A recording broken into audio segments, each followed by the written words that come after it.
একটু ভালো করে পড়ো, একটু ভালো করে রিভাইজ করো, যা যা দিয়েছি একটু ঠান্ডা মাথায় পড়ো। আমি আশাবাদী এবং আমি আশা রাখি ইনশাল্লাহ কমন পেয়ে যাবো। এবার ইউনিট মনোযোগ দাও ভাইয়া, একবারে ভালো করে মনোযোগ দাও। কি কি পড়বা, এই তোমার হাতে যে সময়টা আছে এই সময়টায় তুমি আসলে কোন জিনিসগুলা পড়বা বা কি হচ্ছে পড়বা বা কোন জিনিসগুলা খেয়াল করবা। আসো ইউনিট যারা ভাইয়া খেয়াল করো, ফার্স্ট আলোচনা করি আমরা গ্রামার নিয়ে। গ্রামার খেয়াল করবা, গ্রামারের জন্য সি ইউনিট। আচ্ছা ভাই, ডিউর ইউনিটের সময় আছে 13 দিন। এই 13 দিন ইংলিশে কিভাবে পড়বো একটা রুটিন যদি বলে দিতেন ভাইয়া। ভাইয়া এখানে রুটিন বলার কিছু নাই, অনামিকা আমি যেটা কথা বলি ভাইয়া, এই 13টা দিন তুমি হচ্ছে যা যা পড়েছো এতদিন পর্যন্ত সেই জিনিসগুলাকে তুমি জাস্ট রিভাইজ করো। তুমি তিনটা সাবজেক্টকে তিনটা টাইমে ডিভাইড করো। ধরো সকালের টাইমটা রাখলা ইংলিশের জন্য, দুপুরের টাইমটা রাখলা বাংলার জন্য, বিকেলের টাইমটা রাখলা জিকের জন্য, রাতের টাইমটাকে আবার তিনটার জন্য ভাগ করে দাও। কথা পেরেছ? ভাগ করে দাও। খেয়াল করবো এই যে তিনটা টাইমকে ভাগ করে তুমি এই তিনটা টাইমে যা যা পড়েছো সেগুলোকে রিভাইজ করতে থাকো। আবারও বলছি ভাইয়া, এখন তুমি নতুন কিছু পড়তে যাও না। কেন নতুন কিছু পড়তে যাও না? এখন তুমি নতুন কিছু পড়তে পারবা, বাট এগুলো মনে থাকবে না। আবারও বলছি, তুমি পড়তে পারবা বাট মনে থাকবে না। এখন তোমার উপায় হচ্ছে তুমি যতটুকু পড়েছো ওইটুকু তুমি যদি পরীক্ষার হলে কাজে লাগাইতে পারো, তোমার চান্স পাওয়ার সম্ভাবনা বেড়ে যাবে। যতটুকু পড়েছো, কথা বুঝতে পেরেছো? এনাফ পড়েছো, 2-2.5 মাস 3 মাস ধরে প্রিপারেশন নিচ্ছ, যতটুকু নিয়েছো সেইটুকুকেই কাজে লাগাও। সেইটুকু তুমি যদি প্রপারলি কাজে লাগাইতে পারো এনাফ। তুমি পড়েছো 100% মনে আছে, 40% তোমার জন্য লস। তুমি পড়েছো 70% মনে আছে, 70% সেটা তোমার জন্য লাভ। কথা বুঝতে পেরেছো? এই জন্য যতটুকু পড়েছো ওইটুকু ভালো করে মাথায় রাখো। গ্রামারের জন্য খেয়াল করো, প্রথমত ইউনিট পার্টস অফ স্পিচ অনেক বেশি গুরুত্বপূর্ণ। নাউন মাথা নষ্ট গুরুত্বপূর্ণ, ভালো করে পড়বো। প্রোনাউন সেম, নাউনের মধ্যে তোরা যেটা পড়বি ক্লাসিফিকেশনটা পড়বি ভালো করে। ক্লাসিফিকেশনটা ভালো করে পড়বো। Classification of noun, proper noun, common noun, collective noun. ভাইয়া আপনার অফলাইন ক্লাসগুলো অনেক মিস করবো, দোয়া করবেন যেন আমাদের প্রপার শিক্ষার কাজে। ইনশাল্লাহ ভাইয়া, ইনশাল্লাহ দোয়া থাকবে তোমাদের জন্য, সব সময় দোয়া থাকবে ইনশাল্লাহ। যা লাইফে যে কোনো সময় যে কোনো প্রয়োজনে যদি মনে হয় সজন ভাইকে দরকার, আমাকে জাস্ট নক করো, ঠিক আছে? আর দোয়া সবসময় থাকবে ভাইয়া। খেয়াল করবো এই ক্লাসিফিকেশন অফ নাউনটা ভাই ভালো করে পড়বা। পজিশন অফ নাউনটা ভালো করে পড়বা, যে নাউনের পজিশনটা কোথায় বা নাউন কোথায় বসে। কথা বুঝতে পেরেছো? তাহলে ক্লাসিফিকেশন অফ নাউনটা ভালো করে পড়বা, পজিশনটা ভালো করে পড়বা, তারপরে হচ্ছে ভালো করে পড়বা হচ্ছে আনকাউন্টেবল নাউনটা। আনকাউন্টেবল নাউনের সবকিছুটা ভালো করে পড়বা, ডিটারমিনারটা ভালো করে পড়বা। তাহলে মানবিক যারা আসো, আবারও বলছি classification of noun, position of noun, noun কোথায় কোথায় বসে, যেমন প্রিপজিশনের পরে বসে, অ্যাডজেক্টিভের পরে বসে, দা অফের মাঝখানে বসে, ঠিক আছে, আর্টিকেলের পরে বসে, এই জিনিসগুলো পড়বা। আনকাউন্টেবল নাউনের ব্যবহারগুলো পড়বা, ডিটারমিনার গুলো পড়বা। কথা বুঝতে পেরেছো? আচ্ছা, সেকেন্ড আসো হচ্ছে প্রোনাউন। প্রোনাউন, প্রোনাউনের মধ্যে তোমরা personal,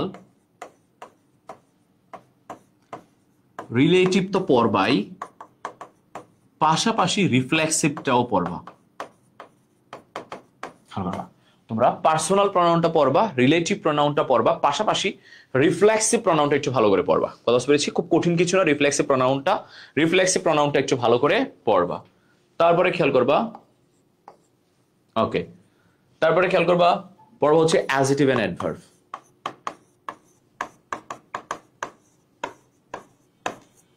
adjective and adverb, adjective এবং অ্যাডভার্বের মধ্যে তোমরা যে জিনিসটা খুব ভালো করে পড়বা সেটা হচ্ছে লিঙ্কিং ভার্ব।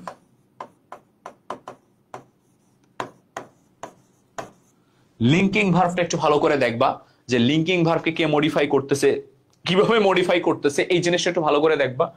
সেকেন্ড হচ্ছে দেখবা কে কাকে মডিফাই করতেছে। খেয়াল করবা কে কাকে মডিফাই করতেছে, অ্যাডজেক্টিভ কাকে মডিফাই করতেছে, অ্যাডভার্ব কাকে মডিফাই করতেছে, এই জিনিসটা একটু ভালো করে দেখবা। খেয়াল করবা। তারপরে তোমরা যে জিনিসটা দেখবা, তোমরা দেখবা সাবজেক্ট ভার্ব এগ্রিমেন্ট। ভাইয়া এটা অনেক বেশি গুরুত্বপূর্ণ সবার জন্যই, এইটা থেকে প্রশ্ন আসার সম্ভাবনা অনেক বেশি, ঠিক আছে? ভালো করে সাবজেক্ট ভার্ব এগ্রিমেন্টটা দেখবা। তারপরে তোমরা দেখবা হচ্ছে কজেটিভ ভার্ব।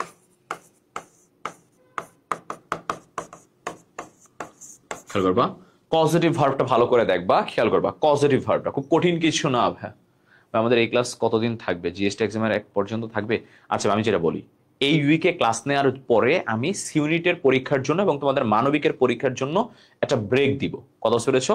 ব্রেক দিয়ে আমরা হচ্ছে আউট অফ কিছু ম্যারাথন ক্লাস করব। কথা বুঝতে পেরেছো? পরীক্ষার আগে আগে কিছু ম্যারাথন ক্লাস করব, ঠিক আছে? আমি হচ্ছে ব্রেক দিব। কথা বুঝতে পেরেছো? আচ্ছা, খেয়াল করবো ভাই article plus proper noun common noun কিভাবে? কারণ প্রত্যেকটা নাউনের আগে তুমি যখন আর্টিকেলকে বসাই দিবে, আর্টিকেল সংখ্যাকে প্রকাশ করে, আর সংখ্যাকে প্রকাশ করা মানে সেটা স্পেসিফিক হয়ে যায়, আর স্পেসিফিক হয়ে গেলেই সেটাকে আমরা বলি হচ্ছে তোমার কমন নাউন। কেন? কারণ আমাদের কমন নাউনই হচ্ছে যাকে আমরা বিভিন্ন সংখ্যায় ভাগ করি, যেমন 10টা 20টা 30টা 50টা 60টা। কথা বুঝতে পেরেছো? আচ্ছা, তো তারপরে হচ্ছে আমরা ব্রেক দিয়ে আমরা ম্যারাথন কিছু ক্লাস করব পরীক্ষার আগে আগে, ঠিক আছে? সেটা মানবিকের জন্য, সেটা কমার্সের জন্য, রেগুলার ক্লাসটাকে অফ রেখে তারপরে আমরা যেটা করব, আমরা যখন ওই পরীক্ষাগুলো আসবে, যেমন ধরো রাজশাহী ইউনিভার্সিটি পরীক্ষা আছে, তার আগে আমরা রাজশাহী ইউনিভার্সিটির জন্য কয়েকটা ক্লাস করব। আমাদের চট্টগ্রাম ইউনিভার্সিটি পরীক্ষা আসলো, তার জন্য আমরা ক্লাস করব, কিন্তু কন্টিনিউ না, মনে করে ডেইলি ডেইলি করতে গেলে এরকম না। আমরা ওই পরীক্ষার আগে আগে ওদের জন্য ক্লাস করবো, এবং জিএসটির আগে আমি জিএসটি স্পেশাল কিছু ক্লাস দেবো। কথা বুঝতে পেরেছো? এইভাবে আমরা, আচ্ছা খেয়াল করো ভাইয়া। তাহলে বললাম পজিটিভ ভার্ব, তারপরে তোমরা যে জিনিসটা পড়বা সেন্টেন্স স্ট্রাকচার।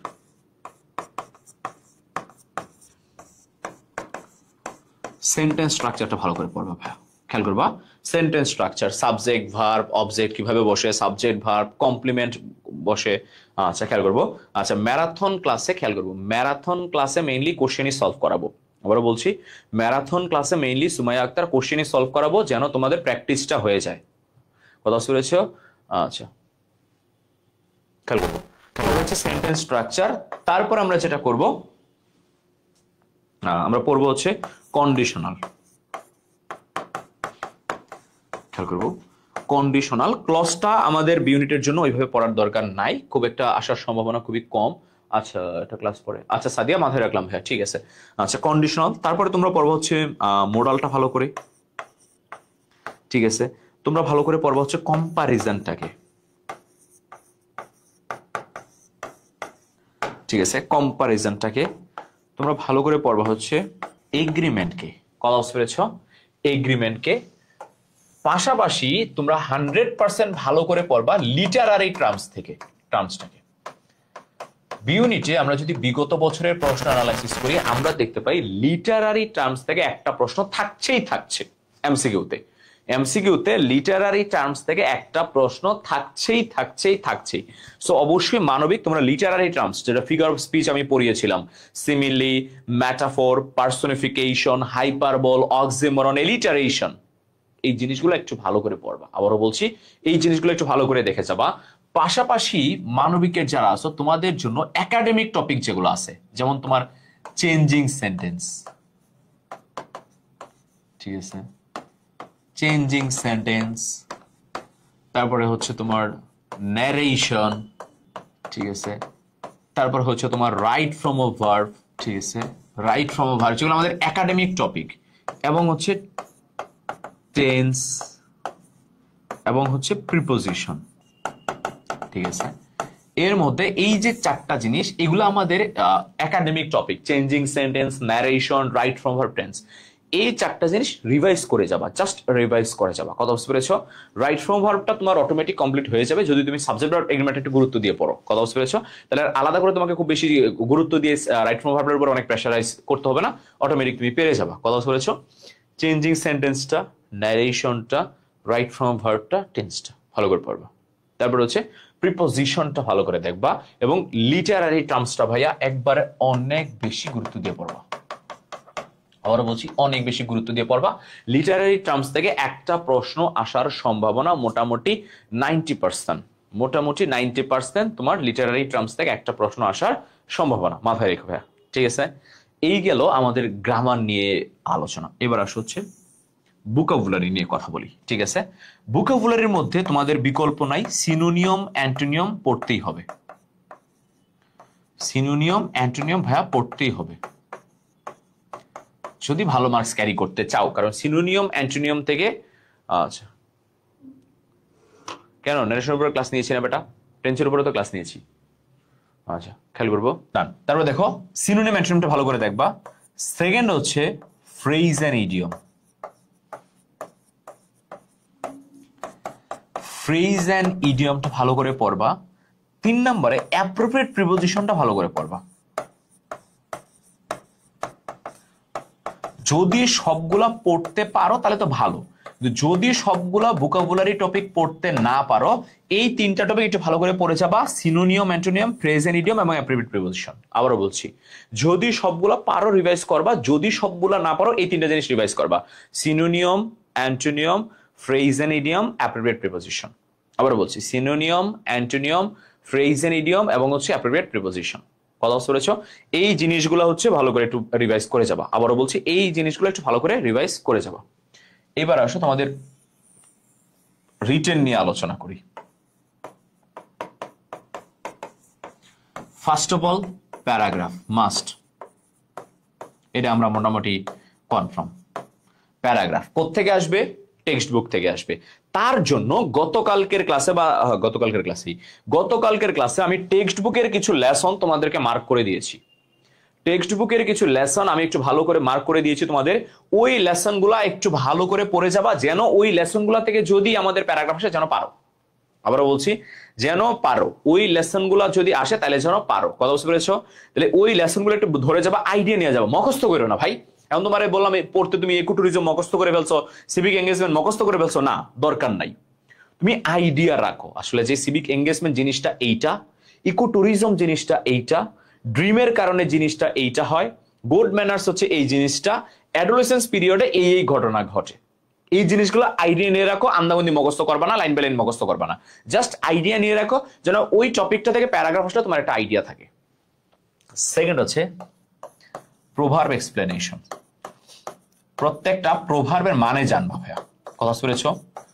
মানে জানবা, এবং প্রভার্ব এক্সপ্লেনেশনের উপর আমি একটা ক্লাস নিয়েছি, ওই ক্লাসটা একটু ভালো করে দেখো। প্রভার্ব এক্সপ্লেনেশনের উপরে আমি একটা ক্লাস নিয়েছি, ওই ক্লাসটা একটু ভালো করে দেখো ভাইয়া। কথা বুঝেছো? যে প্রভার্বটাকে কিভাবে এক্সপ্লেইন করবা। আবারও বলছি, প্রভার্ব এক্সপ্লেনেশনের উপর একটা ক্লাস নিয়েছি, সেটা অবশ্যই দেখবা ভাইয়া। তাহলে দেখবা যে হচ্ছে তোমার এই প্রভার্বটাকে তুমি কিভাবে এক্সপ্লেইন করবা, দেখবা যে মাথায় চলে আসছে।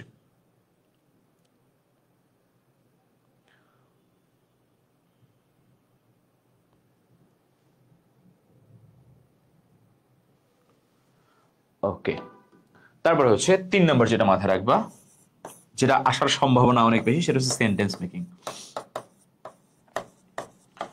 সেন্টেন্স মেকিং খেয়াল করবা, সেন্টেন্স মেকিং খেয়াল করবা। সেন্টেন্স মেকিংটা কি? একটা ওয়ার্ড দিয়ে দিবে, এটা দিয়ে সেন্টেন্স মেক করতে হবে। এইটার জন্য তোমার ফার্স্ট অফ অল যেটা হবে, তুমি হচ্ছে ফার্স্টে ট্রাই করবা ওটার অর্থটা জানার জন্য, এবং সেই অর্থটা জানার জন্য সেন্টেন্স মেকিংটা হচ্ছে প্রত্যেক বছর আমি যদি বলি টেক্সট বুক থেকেই দেয়, টেক্সট বুকের একটা ওয়ার্ডই দেয়। সো টেক্সট বুকের ওয়ার্ডগুলো তুমি যদি মাথায় রাখো, তুমি অর্থটা জানবা, অর্থটা জানলে তোমার সেন্টেন্স মেক করাটা অনেকটা সহজ হয়ে যাবে, অনেকটাই সহজ হয়ে যাবে, একদম ইজি হয়ে যাবে।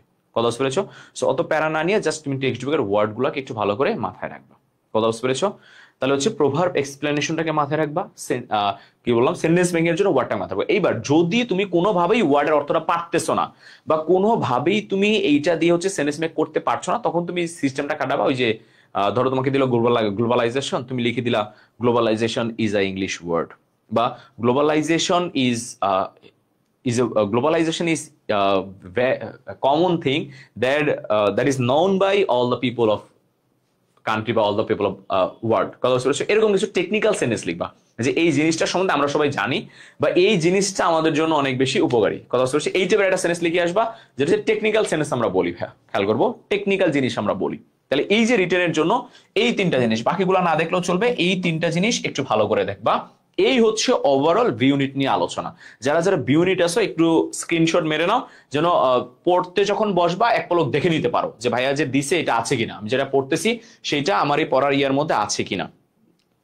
খেয়াল করবা, একটু স্ক্রিনশট মেরে নাও ভাইয়া, একটু স্ক্রিনশট মেরে নাও, ঠিক আছে? এবং এইটাকে আগামী 12-13 দিন ফলো করবা। কথা বুঝতে পেরেছো? 12-13 দিন ফলো করবা, পড়বা না, রিভাইজ করবা। এখন তোমার কাজ অ্যাকচুয়ালি পড়া না, এখন তোমার কাজ হচ্ছে রিভাইজ করা। আবার বলতেছি, এখন তোমার কাজ হচ্ছে রিভাইজ করা। সামনের দিনগুলোতে এই জিনিসগুলোকে একটু ভালো করে রিভাইজ করবা। আবারও বলছি, সামনের দিনগুলোতে এই জিনিসগুলো একটু রিভাইজ করবা। ওকে, তাহলে এই ছিল আমাদের মোটামুটি বি ইউনিট নিয়ে আলোচনা। তো আগামী এই 12-13টা দিন ভাইয়া ইনশাল্লাহ একটু ভালো করে পড়ো, একটু ভালো করে রিভাইজ করো, যা যা দিয়েছি একটু ঠান্ডা মাথায় পড়ো। আমি আশাবাদী এবং আমি আশা রাখি ইনশাল্লাহ কমন পেয়ে যাবো ভাইয়া।